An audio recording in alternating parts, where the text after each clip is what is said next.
The sun beat down like fire over the cobbled streets of San Miguel de Allende, Guanajuato. Amid the heat waves shimmered León, a striking German shepherd with a golden bronze coat and sharp amber eyes that hinted at a deep, almost human awareness. He limped wearily through narrow alleys, ribs visible beneath his dull fur.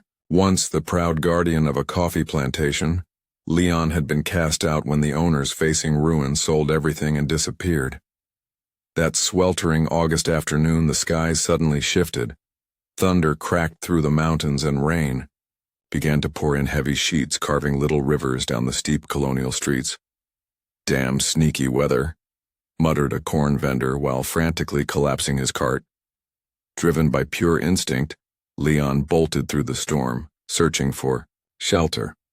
He found it in the overgrown courtyard of an old crumbling pink stone house. Once manicured, the garden now lay wild. Jacarandas tangled with rogue guava trees growing between cracked terracotta tiles.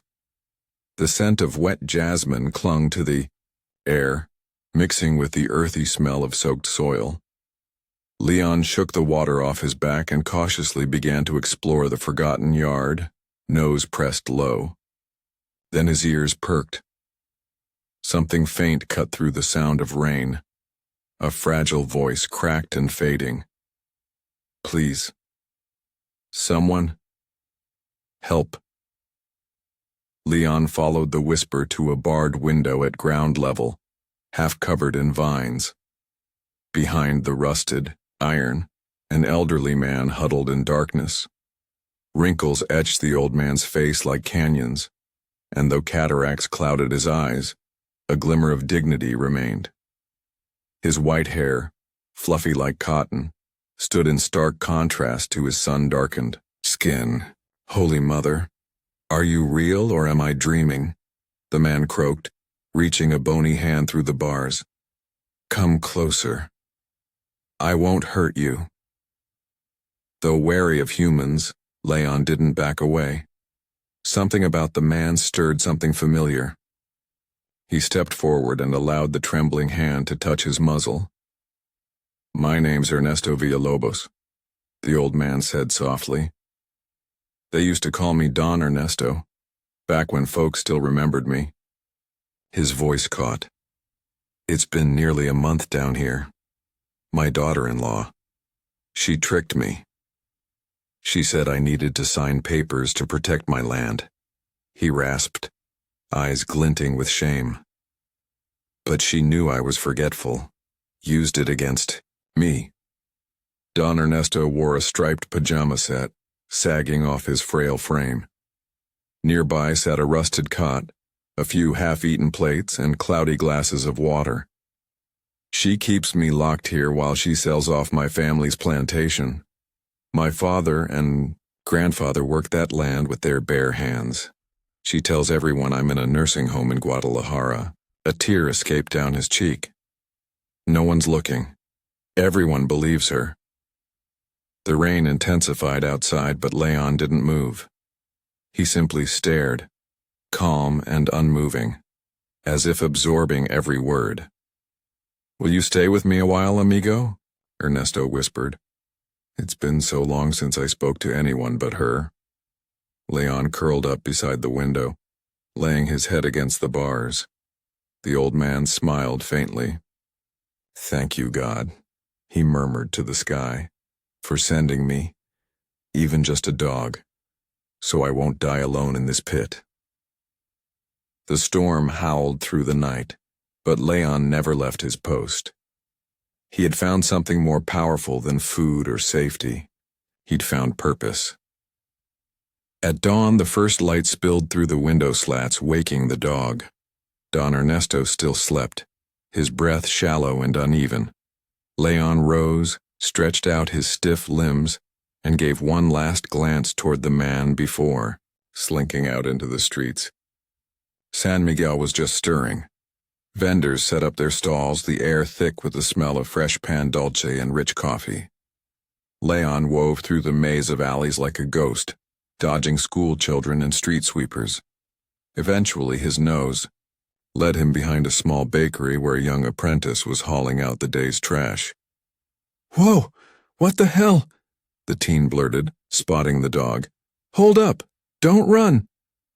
He vanished for a moment, then returned with a handful of yesterday's bread. "Here, buddy. You look rough," he said, tossing Leon a few rolls. The dog ate hungrily, then shocked the boy by grabbing a fourth roll gently between his teeth and trotting off. "What the, got a family or something?" The teen chuckled, watching the dog disappear around the corner, stunned, silent. By noon, Leon was back at the old house. Alongside the bread, he carried a greasy bone snatched near the market and a dented can filled with water from a plaza fountain. "Sweet Virgin of Guadalupe," Don Ernesto whispered, eyes wide with disbelief. "I thought you were gone." Leon nudged the food through the bars, careful not to spill a drop. With shaky fingers, the old man accepted the offerings. "You brought me food, hijo." His voice trembled as he bit into the bread, eyes wet. "Better than the garbage that witch feeds me." As he chewed, his words flowed freely, like a dam finally giving way. "You know, little dog, I used to be someone in this town. My coffee farm, La Esperanza, was the pride of the region. We even won awards for our organic beans," he added, his cloudy eyes gleaming. "Gave jobs to 50 families every harvest. A lot of kids went to school on the scholarships we funded." Leon lay down in front of the window, eyes locked on the old man, ears twitching. "My wife Maria, may she rest in peace, always said we had to share our blessings. That's why we never laid off a single soul, even when the Roya plague hit and almost wiped us out." The dog tilted his head, as if intrigued. "Now my son Roberto lives in the U.S., Don Ernesto continued. "He married Veronica 5 years ago. She's 20 years younger than him and mean as a scorpion." His face darkened. "When Roberto left for work in Chicago, she stayed behind to care for me." "Care," he scoffed, eyes narrowing. "What she really did was lock me in a dungeon, while she sells off everything my family ever built. For months he'd treated me like some kind of burden. Then a noise from upstairs made us both jump." Don Ernesto's face went ghost pale. "It's her," he whispered. "You need to go, now." Leon understood instantly and vanished into the bushes, just as the back door creaked open. From his hiding spot, he saw her, a woman in her early 40s with bleached blonde hair and long blood-red nails. Her designer clothes clashed harshly against the modest house. Her face, attractive at first glance, had a cold sharpness that unsettled the soul. "Who were you talking to, old man?" Veronica's voice cut like broken glass. "No one, hija." Don Ernesto tried to sound casual. "You know I talk to myself sometimes." "You better not be spouting crazy shut again," she snapped, tossing down a tray with cold beans and stale tortillas. "If the neighbors hear you, I'll have a damn mess to deal with, and you know what happens when you piss me off." "Yes, Veronica," he murmured. His voice cracked, fading like the light in the room. "Tomorrow the notary comes. You'll sign the last of the papers for the northern parcel. We already found a buyer. But that land holds the springs, the ones that feed the entire coffee grove. Slap." The sound echoed in the cellar, like a gunshot. "You shut up. You'll sign what I put in front of you or you don't eat for a week. Got it?" "Yes, hija." His hand trembled as it reached his flushed cheek. When Veronica finally stormed off, Leon waited a few long minutes before creeping back to the window. Inside, Don Ernesto sat on the bed, quietly sobbing. "I'm sorry, boy. I didn't want you to see that." He wiped his tears with a frayed pajama sleeve. "That woman, she's not family. She's my jailer." Leon whined gently and shoved his snout between the rusted bars, licking the old man's hand. Gracias por volver, Don Ernesto whispered with a sad smile. You know what? I'm gonna call you León. You've got the mane and the heart of one. From that day forward, a quiet ritual began. Day by day, Leon became the old man's only link to the outside, his one sliver of hope. Every dawn, Leon ventured out into town to scavenge food, becoming an expert in sniffing out the best sources. Behind Doña Consuelo's grocery, where she always left leftovers, at Don Chuy's carnitas stall, where bones still rich with meat were tossed his way, and at young Miguel's bakery where he was greeted each morning with yesterday's bread. There goes the mystery dog again, Miguel would grin. You feeding a ghost or what, amigo? Then, one morning, Leon found something new. Near the town plaza, he saw an older woman leaving Farmacia San Rafael with a small bag of meds. She stumbled, and a little box dropped from her grasp. She didn't notice. Leon did. He sniffed it, catching the same bitter scent Don Ernesto once mentioned, his heart pills. Leon picked up the box carefully in his mouth and trotted off. That evening he brought not just food but the medicine. Madre de Dio, is this what I think it is? Don Ernesto's hands trembled as he opened the box. It's exactly what I need. For my blood pressure. His eyes welled with tears. Veronica stopped getting them 2 weeks ago, said they were too expensive, that someone my age isn't worth the cost. He stroked Leon's head through the iron bars. I don't know how you knew, but you've got more humanity than most people I've met. As he took the pills with water Leon had also managed to find, he began to open up. Do you know why I called this place La Esperanza? He asked softly, eyes wandering through memory. My father crossed the sea from Spain during the Civil War, came here with nothing but the clothes on his back and a pouch of coffee beans his father gave him before dying. Everyone thought he was insane to plant here, wrong altitude, poor climate. But he wouldn't quit. Hope dies last, he'd say. Leon lay quietly, listening like always. Against all odds, our beans turned out special. The minerals, the elevation, gave it a flavor no one else had. Don Ernesto's face lit up with pride. My father always told me, Ernesto, these lands have a soul. Never sell them. His voice darkened again. And now, that snake is stripping it all away. Not just my land, my legacy. One afternoon, while Leon was doing his usual rounds near the house, something felt off. Across the street stood a young woman, watching. Not for the first time. For days, Leon had felt her eyes following him through the alleys and plazas. But unlike others who chased him off, she kept her distance. Lucia Nakamura, 28, was a traveling vet. Weeks earlier, she'd noticed the regal German shepherd while running her free spay-neuter clinic. Something about his behavior stuck out. This was no stray. He had purpose, routine. He gathered food, then vanished down the same route daily. Today, I'm gonna find out where you go, she murmured, adjusting the glasses that framed her mixed Japanese-Mexican features. Leon sensed she wasn't a threat, but he wasn't about to risk Don Ernesto's safety. He zigzagged down alleys, doubled back through backyards, trying to lose her. But Lucia was determined. After nearly an hour of cat and mouse, she saw him slip into the weedy garden of the old Villa Lobos estate. What's a dog like you doing here? She wondered, remembering the kind old man who'd once donated to build the clinic where she'd done her residency.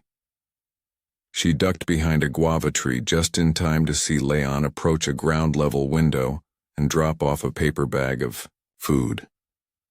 Then, something that stopped her breath. A frail, trembling hand reached through the bars to take it. A broken voice followed. Gracias, my faithful Leon, you've saved me again. Lucia gasped. That voice, That's Don Ernesto. But Veronica said he was in a rehab clinic in Guadalajara. Heart pounding, she crept closer. What she saw made her stomach twist. Behind the corroded bars in a dim, damp basement, she saw his gaunt face. Don Ernesto? Is that you? She asked, voice quivering. He startled, pulling back into the shadows. Who's there? I'm Lucia Nakamura, the vet. You helped fund my clinic. I'm the daughter of Haruki and Carmela. His eyes brightened faintly. I remember. You used to come with your father to check the horses. Leon stepped protectively between them, letting out a low growl. It's okay, boy, Don Ernesto said gently. She's one of the good ones. Don Ernesto, what's happening? Why are you locked in here? She knelt in the mud beside the window. My daughter-in-law. She's holding me prisoner, selling off the land. His voice cracked. She says I'm senile, that I've lost my mind. And maybe I do forget things, but not like she tells people. She lies. This is a crime, Don Ernesto. We've got to get you out. No. Panic flashed across his face. If she finds out, she'll hurt Leon. She's already threatened to poison him if anyone learns the truth. Lucia's fists clenched. The rage in her chest burned hot. Her parents had taught her to respect her elders, and now one was being caged like an animal. Listen to me, she said finally. I won't leave you, but we have to be smart. Give me time. I'll figure something out. Don Ernesto nodded slowly. Time's the one thing I got plenty of, mija. Leon sat down between them, his eyes flicking from the old man to the young vet. In that moment, a silent bond was forged. A pact. A promise of justice. Agromex is planning to unleash chemicals that could wipe out the natural springs feeding the entire valley. Don Ernesto. He leaned in close to the cell bars. I need you to tell me the code to your safe, Lucia said gently. Carmen told me about it. The old man blinked in disbelief. Carmen? My Carmen? She's with you? Yes, Lucia nodded. And she's ready to fight. Don Ernesto closed his eyes, digging into the past. It's December 7th, 1953, the day I met my Maria. Silent tears ran down his lined cheeks. Leon, sensing the sorrow, nudged his muzzle through the bars and licked the man's trembling hand. It's gonna be all right, Don Ernesto, Lucia whispered with a fierce tenderness. We'll make this right. I swear it. On their way, back to town, Leon trotted beside her, his gait firm and alert. Lucia walked with a heavy heart but a determined stride. This wasn't just Don Ernesto's battle. It was about justice, about protecting elders and preserving something bigger than one man's legacy. Tomorrow, she murmured to the dog, we start phase 2. Leon met her gaze with a knowing look, eyes bright with purpose. He understood. This was their fight now. At dawn, a thick blanket of fog hugged the cobblestone streets of San Miguel, dimming the colors of the colonial buildings. Lucia, dressed in dark clothes with her hair tucked under a cap, waited at the corner. Carmen appeared right at 6 a.m. She knew Veronica would still be out cold. Morning, Doc, Carmen said in a low voice. Her brown face was tense, but resolute. I brought the keys. I kept them after they fired me. Veronica never thought to change the locks. Leon, silent until then, patted over and sniffed her hand before licking it gently. I missed you too, sweetheart, Carmen murmured, stroking his head. You always were the soul of this place. The three slipped down quiet alleys until they reached the back of the mansion. Carmen pointed to a service door hidden beneath creeping vines. This goes straight to the kitchen, she explained, sliding a small brass key into the lock. From there, We can reach the library without using the main stairs. The kitchen inside was dim, touched only by slivers of sunlight through the wooden shutters. Leon led the way cautiously, nose low, ears twitching. Carmen guided them down a narrow corridor lined with antique Talavera tiles, stopping in front of a massive carved door. "The library," she whispered. Lucia stepped in and had to catch her breath. Floor-to-ceiling mahogany shelves held books older than memory. A carved oak desk sat like a relic, and tall windows faced what were once immaculate gardens. "There," Carmen pointed. "That's Doña Maria's portrait." Lucia approached the painting reverently. The woman in the frame had soft eyes and a mysterious smile. Carefully, she lifted the portrait from its place. Just like Carmen said, behind it was a small wall safe. December 7th, 1953, Lucia murmured, turning the dial. A quiet click. The door creaked open, revealing faded folders, a velvet pouch, and an envelope sealed with red wax. "Hurry," Carmen warned. "Veronica's usually up by 7. Lucia grabbed everything and stuffed it into her backpack. As she set the portrait back in place, Leon growled, a sharp, low warning. His ears perked, body coiled. "Someone's coming," Lucia hissed. Carmen reacted fast, leading them behind a shelf. "There's a hidden tunnel," she whispered. "Don Ernesto had it built during the Revolution." They shut the secret door just in time. Through a narrow slit they saw Veronica enter the room with a stern-looking man Lucia didn't recognize. "I swear I heard something, Raoul," Veronica snapped. "Probably rats," the man replied, unimpressed. "This dump's full of them. You should bulldoze it once we close the deal." "I can't, not yet. I need that old fool's signature." "First," Veronica rubbed her temples.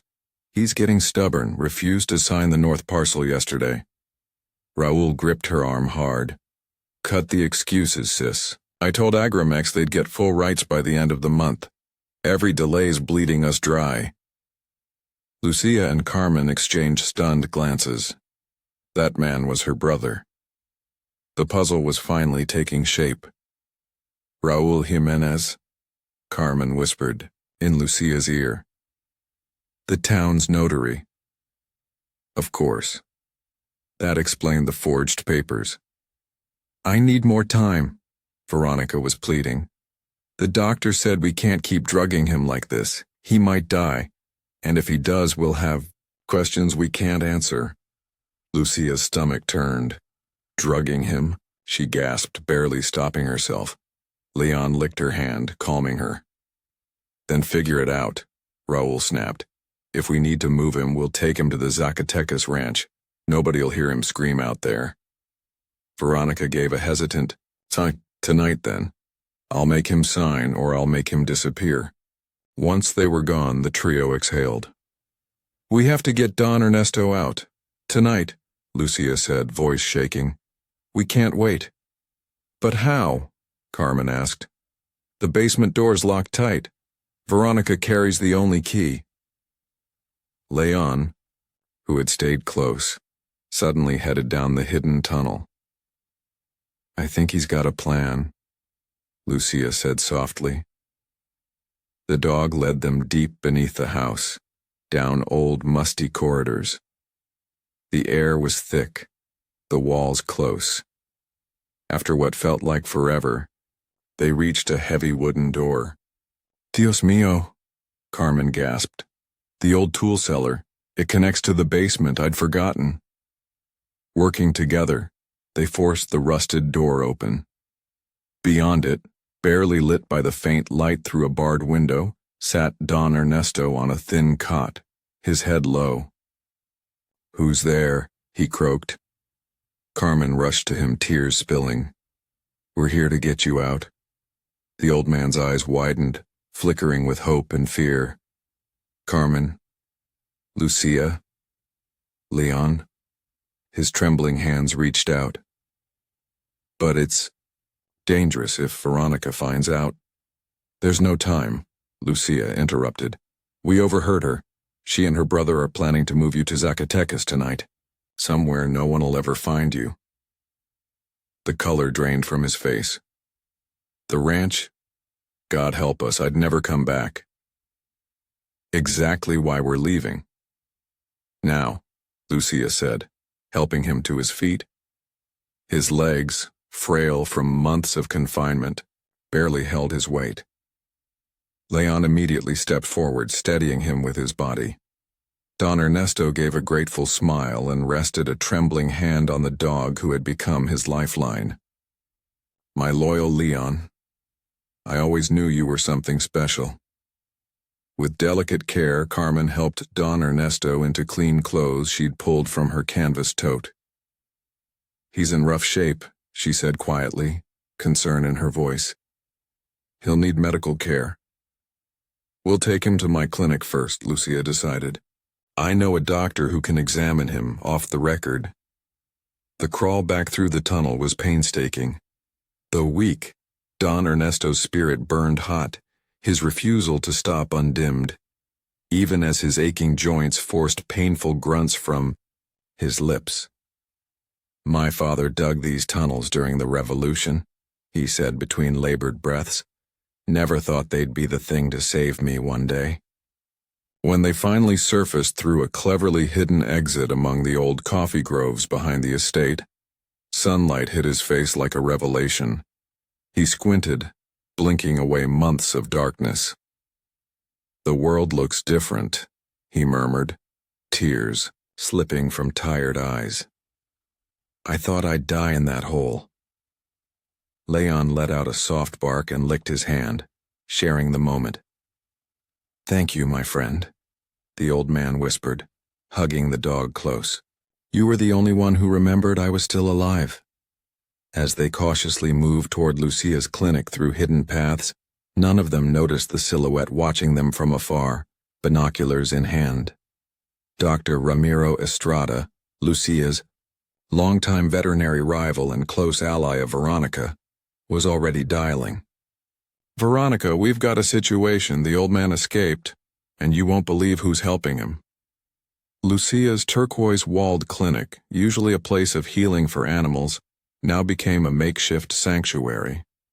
Carmen drew the blinds as Lucia settled Don Ernesto into the post-op room. It's not the Rosewood Hotel, but it'll do for now, Lucia joked, preparing chamomile tea.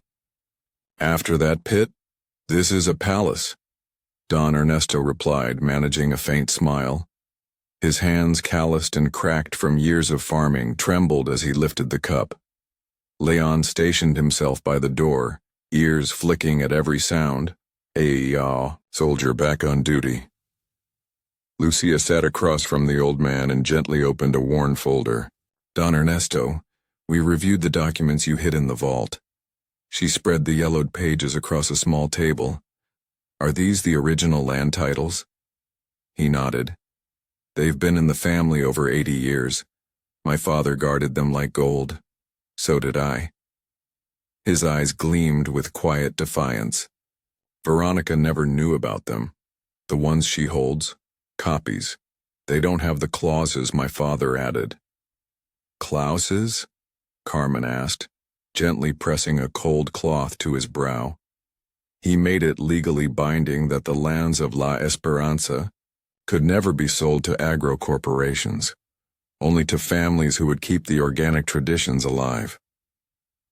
A sly smile tugged at his lips. Any deal that breaks that rule? Invalid. Lucia gasped. So every contract Veronica signed with Agromex is worthless? Exactly, he confirmed. But we need a trustworthy notary. And with Raúl Jiménez running every legal desk in town. A sharp knock at the back door cut him off. León instantly stood, a low rumble rising from his throat. Lucia raised a hand, signaling silence as she crept toward the door. Who is it? She called. It's me, Miguel Torres from the community clinic, a voice answered. Got your message, Lucia. I came as fast as I could. Relieved, she opened the door. Miguel, a young man with kind eyes and quick instincts, stepped inside. His face froze as he spotted the man on the cot. Holy hell, Don Ernesto Villalobos? Veronica said you were in a dementia facility in Guadalajara. Well, the old man replied with dignity.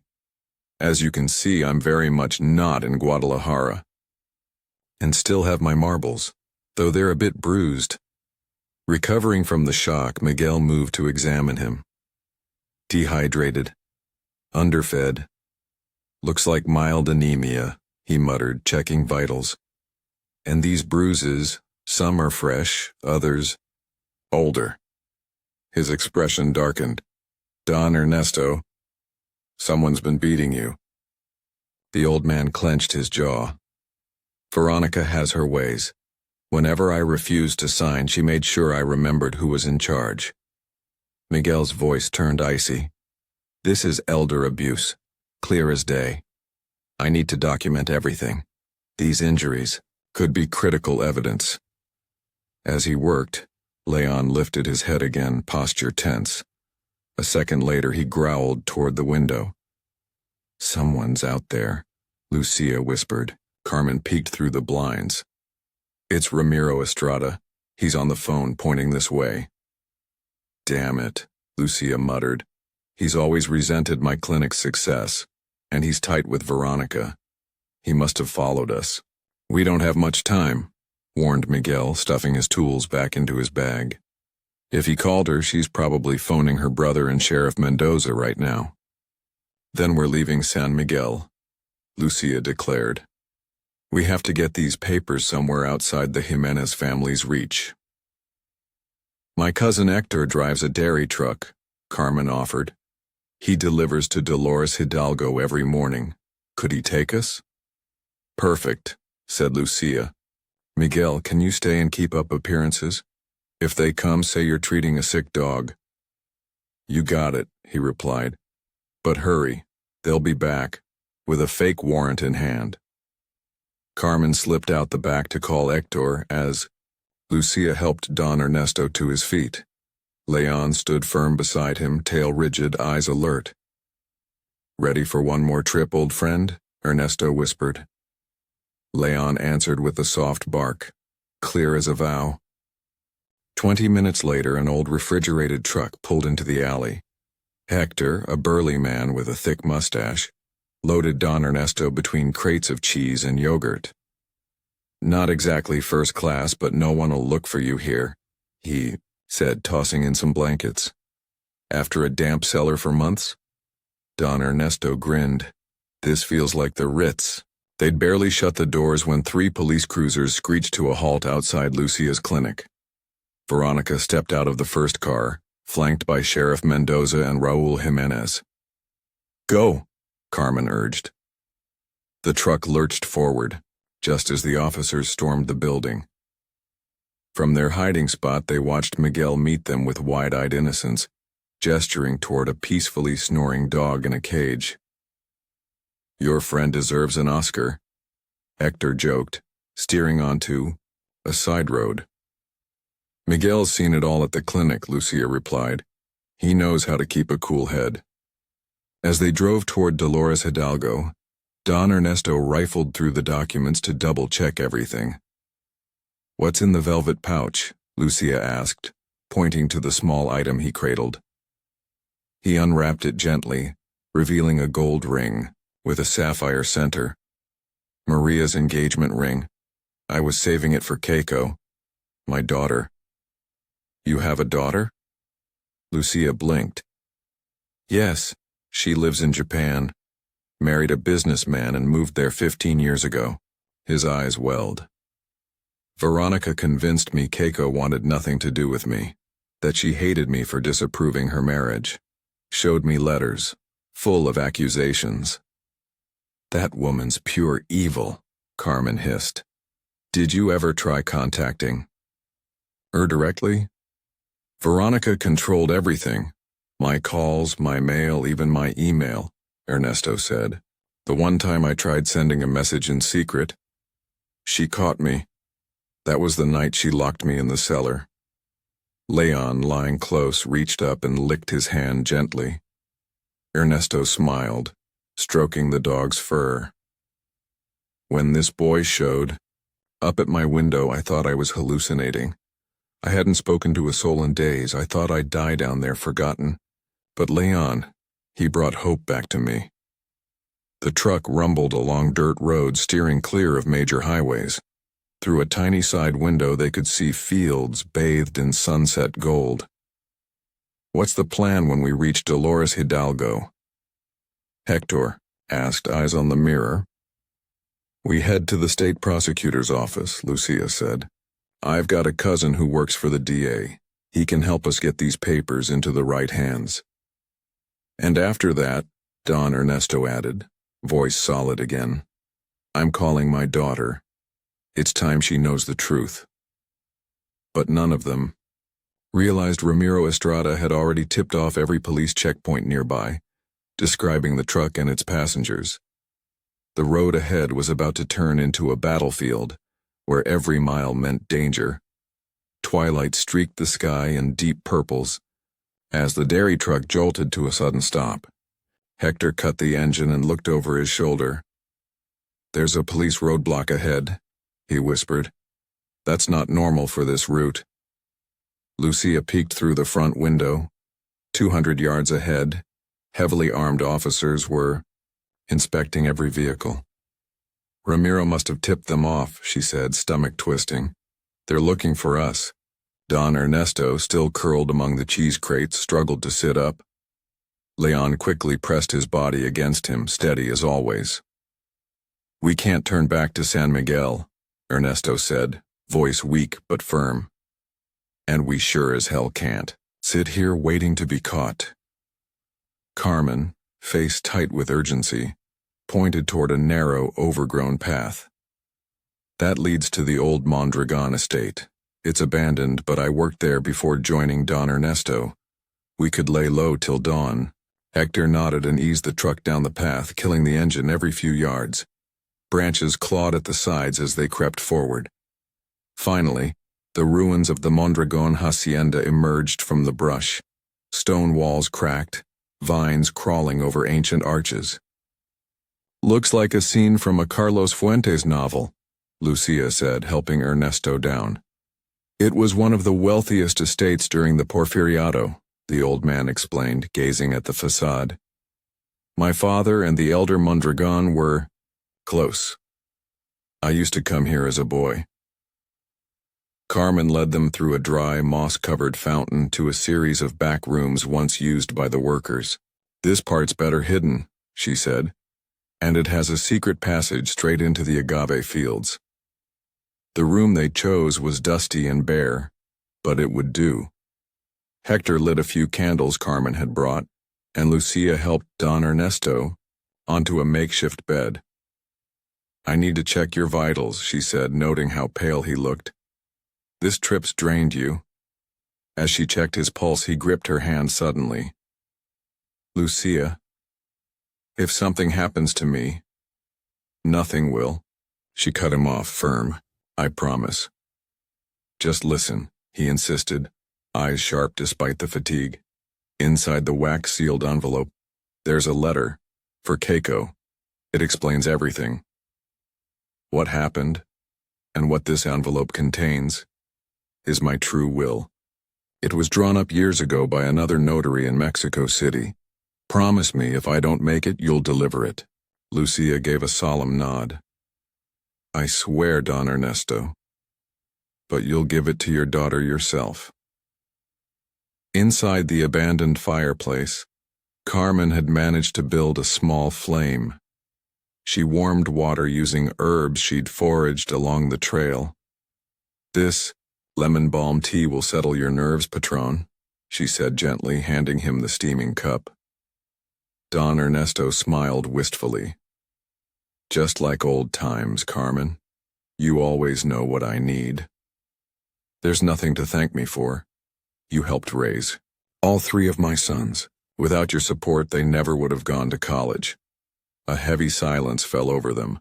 Moments later, Hector came in from keeping watch, his face tight with concern. "There's activity on the main road," he said. "Several patrol cars and a black SUV, probably Jimenez the notary. They're sweeping the area." Lucia stood.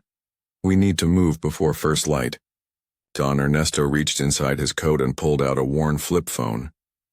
"I swiped this from Miguel's office when he wasn't looking," he said, a mischievous glint flickering in his tired eyes. Lucia laughed, half shocked. "You sly old fox, Don Ernesto." "There's a call I need to make," he muttered, thumbing the buttons. "If I can just remember the number." The thick stone walls blocked the signal. "I'll take you up the ridge," Hector offered. "Might catch a signal there." "I'm going too," said Lucia. "León, stay here with Carmen Garter." The dog didn't bark. He simply moved in front of the door, lying down like a sentinel. Beneath the starlit sky of Guanajuato, Don Ernesto leaned on Hector and Lucia as they climbed. The incline was steep, but his determination gave him strength. Finally, 2 signal bars appeared. With shaking hands, he punched in the number. Several rings. Then a woman's voice, soft, tinged with a Japanese accent. "Moshi Moshi?" "Keiko." Ernesto's voice cracked. "It's me. Your father." A stunned silence. Then a gasp. "Dad? Oh my God. Is it really you?" Her voice trembled with disbelief. "I've been trying to reach you for years. Veronica always says you're too sick or that you don't want to talk to me." "It's all lies, mijijita." His tears flowed freely. "That woman kept me prisoner. She made me believe you'd abandoned me. That you hated me." "Never, Dad. I sent letters, emails, I called so many times, I even mailed gifts for your birthday. Did you never get them?" For 30 minutes, father and daughter pieced together the web of lies Veronica had spun. "I was planning to come to Mexico next month," Keiko said, her voice now full of purpose. "But forget that, I'm flying out tomorrow." "It's not safe to come to San Miguel just yet," Ernesto warned. "Veronica and her brother, they have the local police in their pocket. Then I'll go straight to Guanajuato City. I'll contact the state prosecutor." "Perfect. We'll try to get there tomorrow. Look for Eduardo Nakamura, Lucia's cousin. He works there. Contact him. He'll be waiting." As the call ended, Don Ernesto looked like a new man. The spark in his eyes had returned. "My daughter is coming," he said firmly. "Keiko's always been the strongest, just like her mother." Back, at the hacienda, Carmen and León stood tense. The dog growled low toward the window. "Someone was out there," whispered Carmen. "León noticed before I did. We heard footsteps but whoever it was left fast. We're leaving. Now," Lucia decided. "Waiting until sunrise isn't an option." They quickly gathered what little they had. Hector inspected the truck for sabotage. Don Ernesto, helped by León, stood upright, his strength renewed by the hope of reunion. "There's an old trail that leads to a dry riverbed," said Carmen. "If we follow it, we'll reach the highway without hitting any roadblocks." They moved quietly through the brush. Suddenly, a gunshot cracked the night. The bullet struck a tree inches from Lucia's head. "Down!" Hector yelled, shoving Don Ernesto behind a large rock. León lunged toward the darkness, teeth bared, growling with primal rage. A voice echoed through the agaves. "We know you're out there, Villalobos," sneered Raúl Jiménez. "Give up now, and maybe we'll go easy on your friends." Don Ernesto clutched the satchel of documents to his chest, his face calm despite the chaos. "I always suspected Veronica wasn't working alone," he murmured. "Her brother's the mastermind." "We need to split up," Lucia whispered. "Hector, take Don Ernesto and Carmen through the riverbed. León and I will draw them away." "No," Ernesto objected. "It's too dangerous." "It's the only chance we've got," Lucia insisted. Leon knows this land. He'll lose them. Before they could argue more, rustling came from the brush. Leon stood by Lucia's side, muscles taut, ready to run. "Take care of him," Ernesto told her. "He's the bravest soul I've ever known." "I will," she promised. "Now go. We'll see you in Guanajuato City." With a final squeeze of hands, the group split. Lucia and Leon bolted west, crashing through dry leaves, drawing attention away.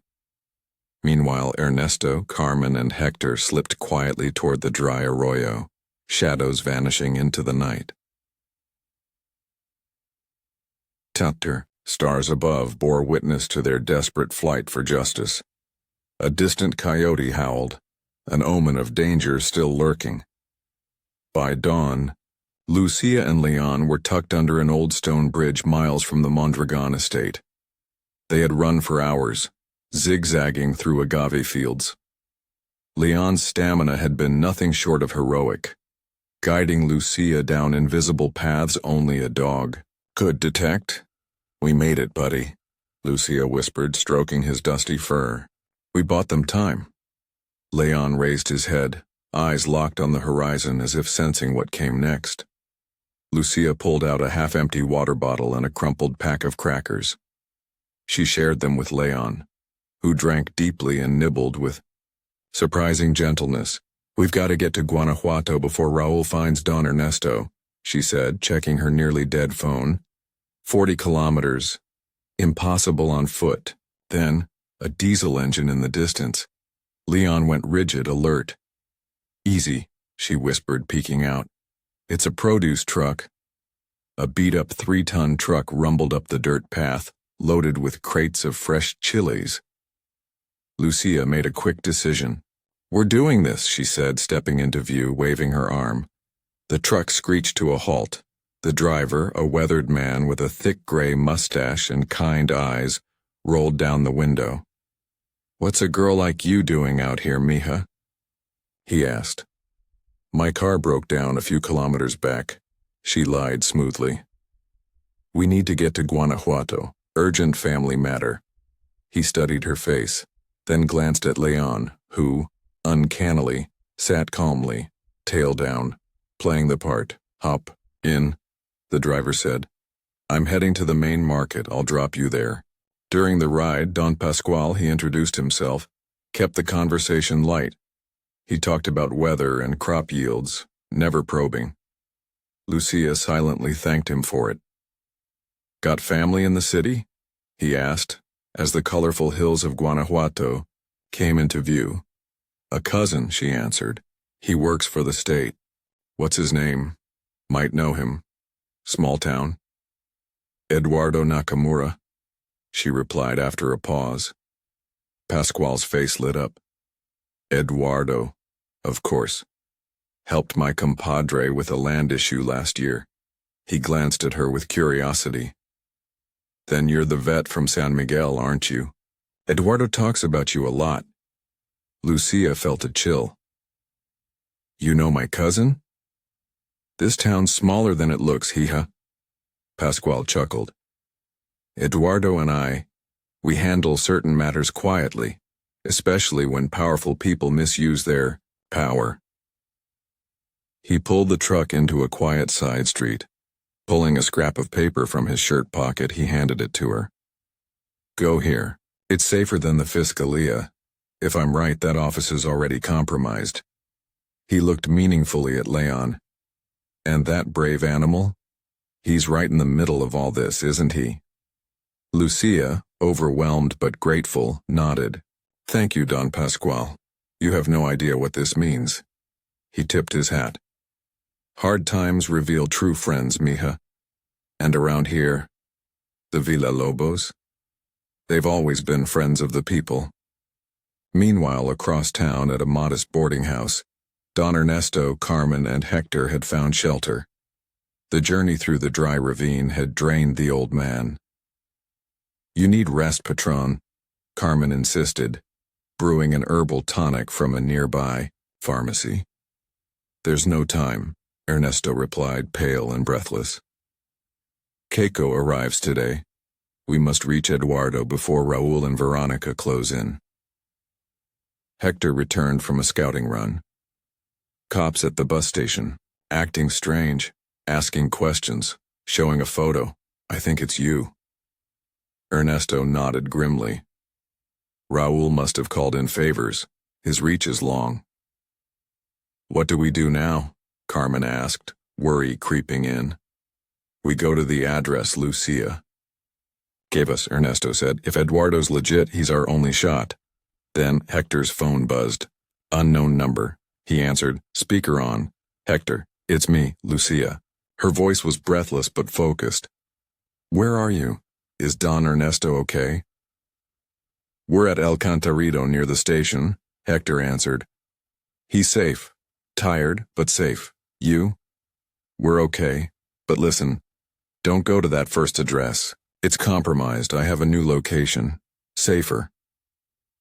Lucia gave them directions to an old artisan shop in Callejón del Beso.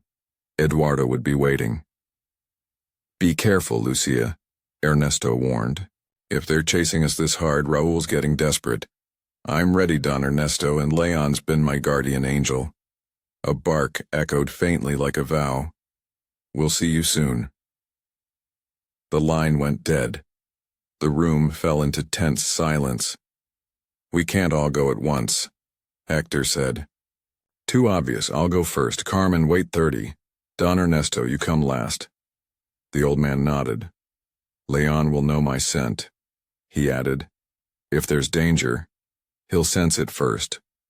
Across the city, Lucia and Leon reached the address Pascual gave them.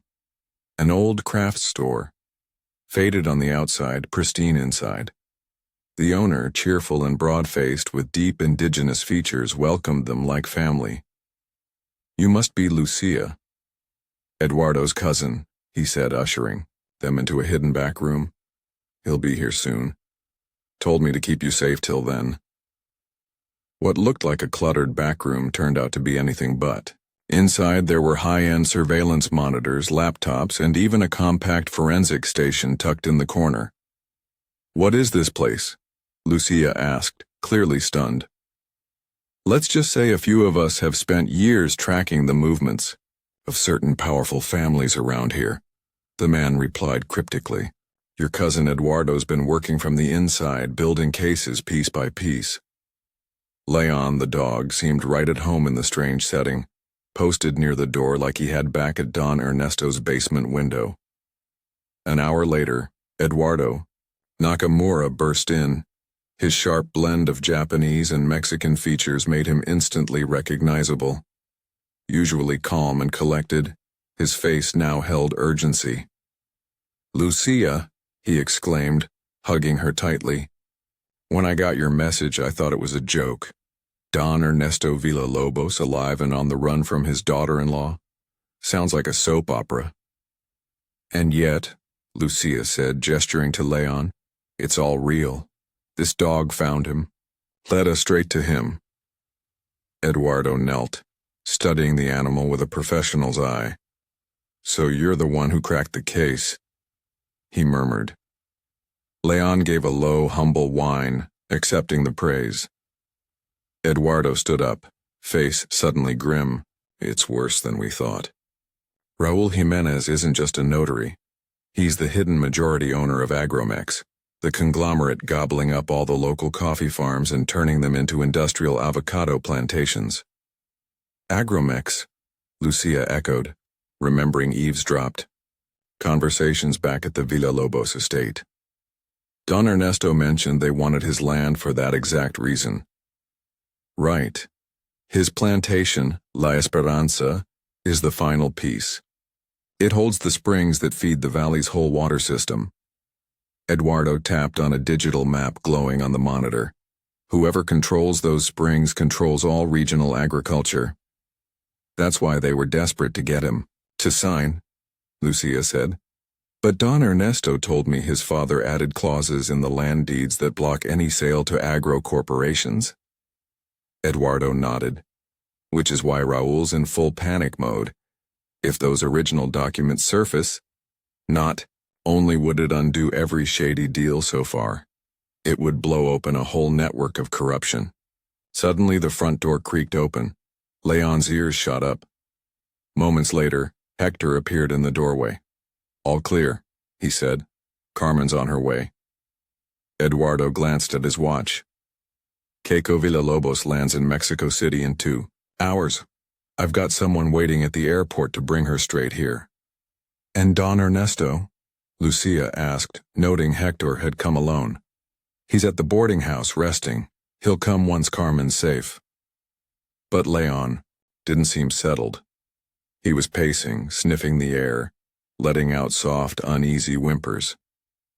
"Something's off," Lucia muttered, watching him. She'd seen that look before. Leon sensed danger. As if on cue, Hector's phone rang. His face went pale. "It's Carmen," he said shakily. "She just saw Raul Jimenez walk into the boarding house with 2 cops. They're after Don Ernesto." The air in the room turned thick with tension, like a thread stretched to its breaking point. Leon barked sharply, urgent and focused, straining toward the door. "He wants us to follow," Lucia interpreted instinctively. "He knows Don. Ernesto's in trouble." Eduardo took charge with the calm authority of someone used to high-pressure operations. "Armando," he said to the shopkeeper, "activate Protocol Quetzal. We'll need backup at the boarding house, El Cantarito."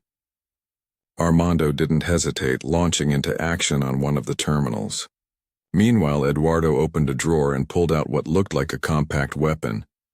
"Is that a gun?" Lucia asked, startled.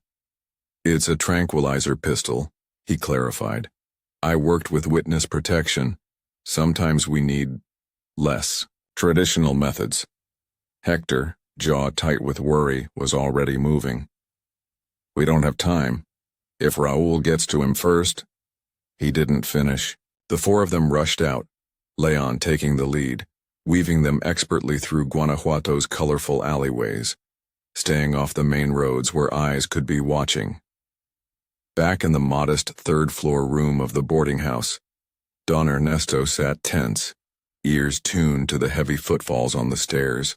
Carmen had texted him a warning, but he was old, frail, and trapped. No chance of escaping through the window. So he made his decision. He'd face this man like a Villalobos should, with dignity. His hands shook as he hid the original land, titles inside the hollowed-out Bible on the nightstand.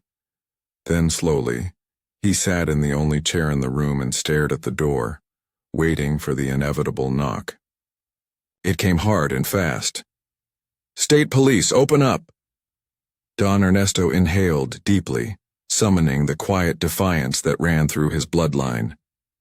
"It's open," he said with surprising firmness. The door burst inward.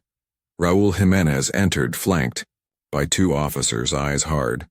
The notary's suit was perfect, but his face twitched with frustration.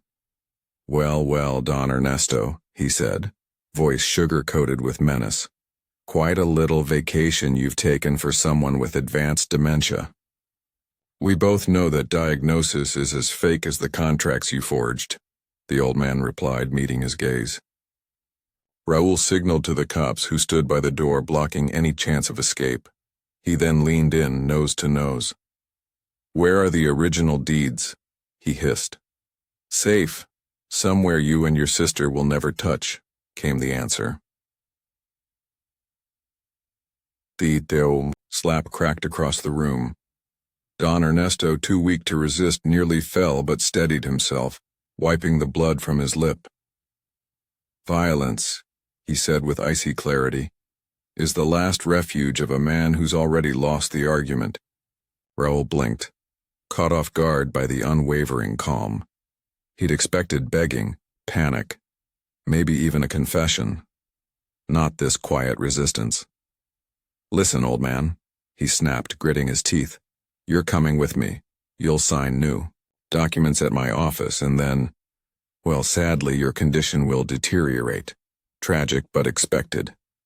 Don Ernesto looked at him with pity. And then what?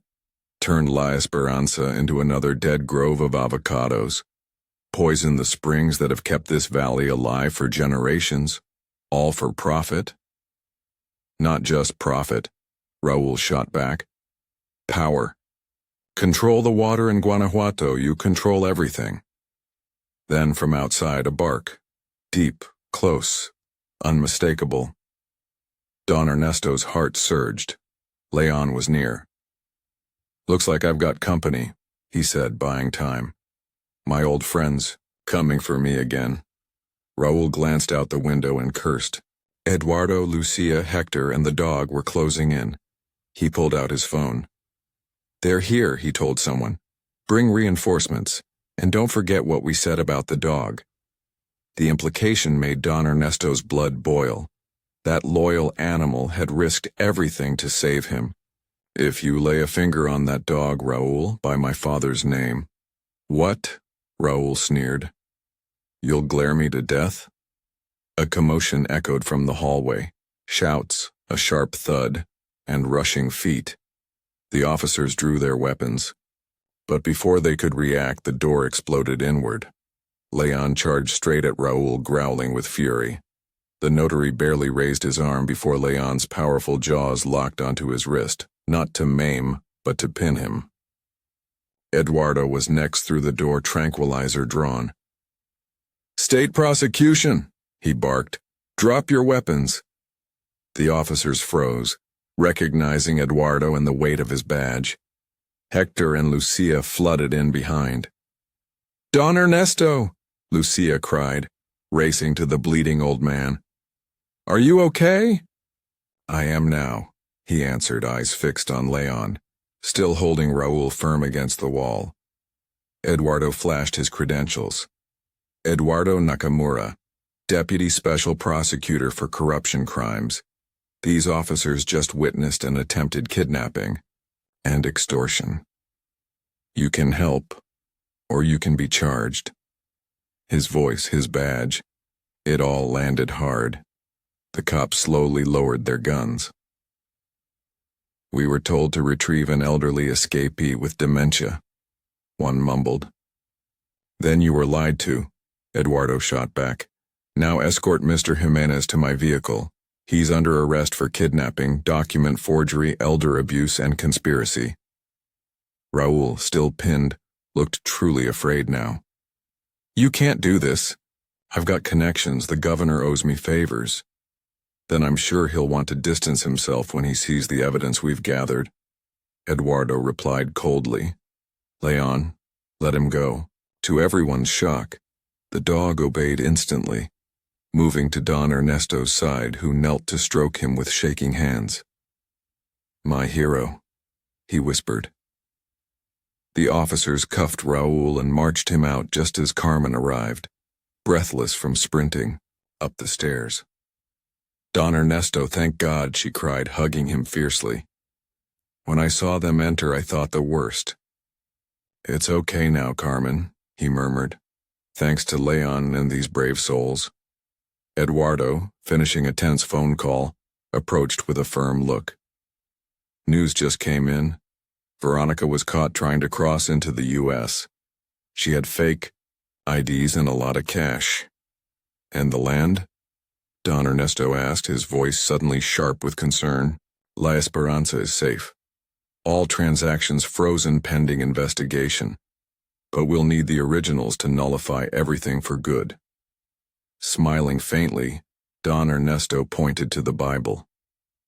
They're in there. I knew Raul would never look. Inside a book. Eduardo flipped through the pages, astonished at the protective clauses crafted decades ago. Meanwhile, Lucia noticed León going stiff again, ears up, eyes locked on the window. What is it, boy? She whispered, stepping closer. A glint flashed from the building across the street. León leapt, knocking her to the floor just as the window shattered. A bullet slammed into the wall where her head had been. Down! Eduardo shouted, killing the lights. A sniper. In the chaos, León hovered protectively over Lucia, shielding her body. Eduardo radioed frantically for tactical support. Don Ernesto, sheltered by Carmen and Hector, watched in awe. "That dog. He's more human than most men I've known," he said, tears falling. Minutes later, sirens wailed outside. The state prosecutor's units flooded the street. Through the broken glass, they saw the tactical team breach the building opposite. "They got him," Eduardo confirmed via radio. "A mercenary hired by Agramex. Orders were clear. Take out anyone leaving this room, especially the dog." León, sensing the danger had passed, stepped back from Lucia and padded over to Don Ernesto, who embraced him tightly. "Mi héroe," he whispered. Just then, Eduardo's phone buzzed. His face lit up. "Yes, we're safe. Yes, Don Ernesto's fine. ETA?" He turned to the old man with a smile. "That was my colleague. Keiko just landed. They'll be here in 3 hours." Don Ernesto finally let the tears fall. After years of lies and silence, he was finally going to see his daughter again. León must have sensed the shift in her breath. He gently laid his head on her lap, just like he had back in those bleak days when darkness clung to the corners of the cellar because a stray dog peeked through a broken window. At the exact right moment, Don Ernesto said softly, running his hand down León's golden fur, "That's why we're here. Life works in strange, sacred ways." As officers finished, securing the grounds and prepared the transfer to a safer place, León stood guard. His amber eyes burned with an awareness too sharp to be called mere instinct. In that moment, everyone present felt something they couldn't quite explain. That unspoken connection between souls that don't need words to understand each other. 3 weeks later, sunlight bathed the coffee groves of La Esperanza, their leaves glistening like emeralds after the soft spring rain. The old Villa Lobos estate had shed its haunted look, its walls now painted warm terracotta, columns restored to echo the elegance of better days. On the wide front porch, decorated with wildflower garlands and paper lanterns, a unique gathering had assembled. Field workers and their families, state investigators, local and national press, and townspeople all mingled, drawn together by the incredible story that had shaken the region from its roots. Don Ernesto, now clearly healthier, though still thin, sat centered in a carved wooden rocker. To his right, a poised woman in a simple but elegant blue dress held his hand tightly, a hand she had once thought she'd never touch again. Keiko Villalobos had postponed her life in Japan to remain in Mexico indefinitely, helping her father recover and helping La Esperanza rise. "Look how many people came, Papa," she whispered, motioning toward the crowd still arriving. "The whole town's here to celebrate." "They have every reason to," Don Ernesto replied with a quiet smile. "This isn't just about an old man and his dog. This is about a whole town refusing to surrender." At his feet, León lay regally on a hand-woven rug made by local artisans. His coat gleamed gold under the setting sun. Now officially a Villalobos, León wore a custom leather collar braided with silver threads. A silver plate at the front bore his name and the inscription, "Hero of La Esperanza." Wearing a brightly embroidered huipil, Lucia approached, with Eduardo and Carmen by her side, the three who had risked everything to uncover the truth. "Don Ernesto," Lucia said, voice thick with emotion, "everything's ready. The press is waiting for your words." He nodded slowly. "Never did care for speeches, but I reckon some days call for 'em." With Keiko's steadying, arm and León instinctively at his side, Don Ernesto stepped toward the small podium in the garden. The crowd quieted as he reached the mic, León sitting tall beside him. "Friends, neighbors, workers of La Esperanza, he began, his voice weathered. But sure. Today's not just about my freedom, it's about reclaiming the soul of this land. Land passed down through generations of farmers committed to sustainability and respect. Applause broke out, unrestrained and grateful. You've heard how my daughter-in-law Veronica and her brother Raul tried to rob me blind. They held me captive right here in my own home. But then, he looked down at Leon.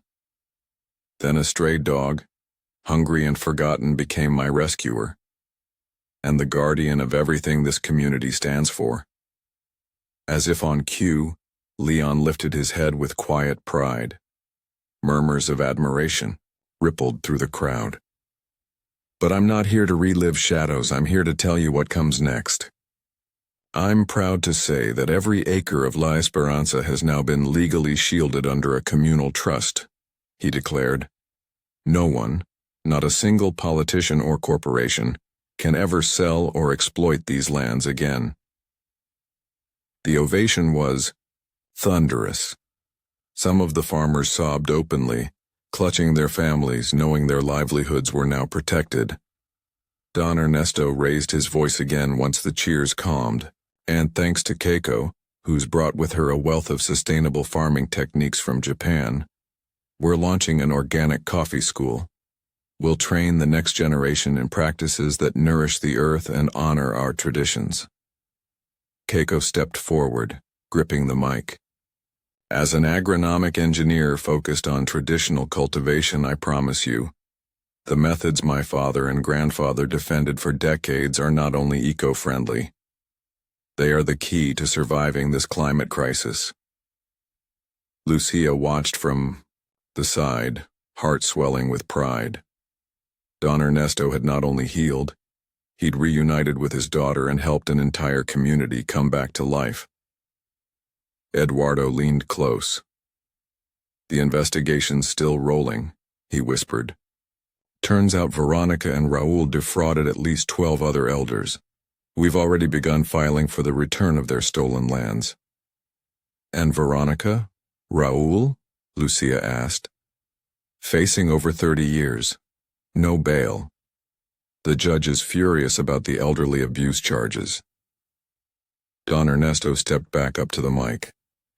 Before I close, I want to honor the one who made all this possible. He bent to scratch behind Leon's ears. This noble soul, who some might still call just a dog, showed more loyalty and heart than many humans ever do. Leon, almost sensing the gravity of the moment, sat straight as a soldier. His golden eyes locked on Don Ernesto with unwavering devotion. That's why I'm proud to announce the creation of the region's first sanctuary and rehab center for abandoned animals, he said. It will be called the León Sanctuary, in honor of the friend who saved more than just my life. The applause rolled through the trees like thunder. Leon let out a soft, knowing bark, a benediction. Later, while guests enjoyed traditional dishes cooked by Carmen and the women of the village, Lucia found a quiet spot with Don Ernesto in a garden corner. Leon laid between them, enjoying their gentle strokes. You know, Lucia said, watching stars blink into the darkening sky. Sometimes this all feels like a fairy tale. Don Ernesto gave a low chuckle. The best fairy tales are the ones rooted in hard, honest truths. He leaned back. And the deepest truth I've learned?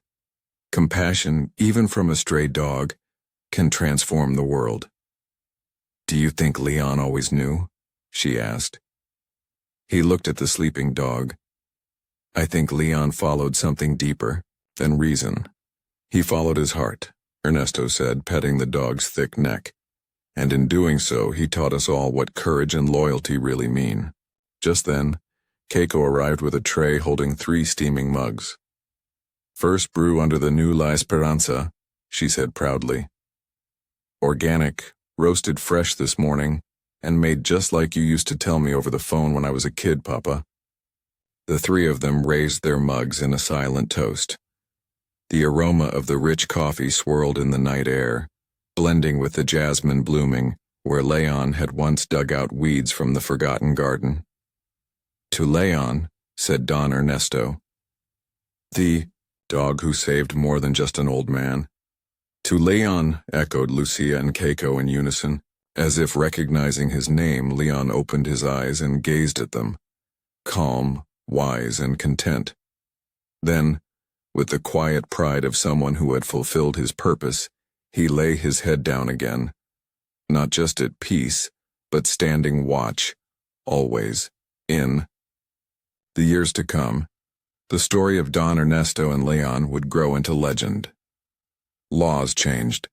Protections for elders and stray animals were passed. The León Sanctuary became a national model for compassion-based animal rehabilitation, and La Esperanza, now run jointly by Keiko and Don Ernesto, once again produced some of Mexico's finest organic coffee. As for León, the dog once left behind in the streets of San Miguel, lived out his days in love and honor, a daily reminder that sometimes the world's truest heroes walk on four legs, asking nothing in return but the chance to protect something worth saving.